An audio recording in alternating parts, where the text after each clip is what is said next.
philosophy.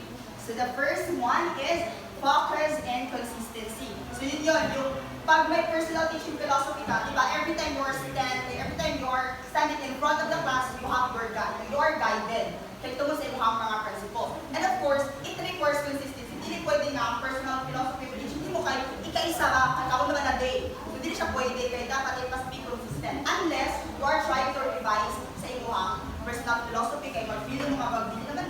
Dahil mo naman mas may highlight mo ng mga estudyante para mag-inaan yung kukuan. So try to kuan that.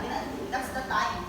And then, second one is effective instruction. So pag wala na kay principle kung how you will teach or mga principle or values and beliefs mo about teaching, about your student, then you are now easily grasp kung sa'yo mga effective instruction.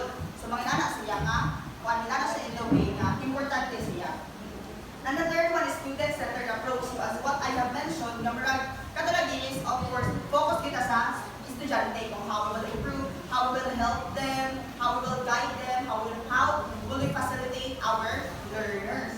And last one, fourth one is professional growth. So ito is may contribution din ito kasi nga, you could be reflected in the sense na parang, may reflected kasi nga, what I have mentioned na, for example, is you're teaching 40 years ago, then teacher-centered pa yun. So, you are now moving into, nagtulog ako yung tatapos, student-centered na. So, you might be help our professional growth kasi malalaman mo nga, you need to change. You need to change your personal philosophy as well as magiging flexible ka rin as a teacher. Kasi, you need to consider your learners, dili learners ang mag-adjust sa teacher sa kawag-katagulan, which is teacher ang mag-adjust sa learner.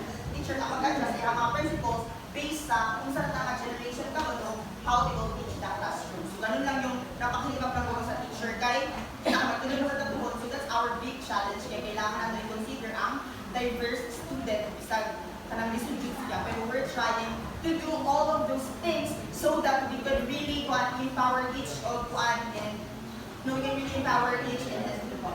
The last one is communication and collaboration.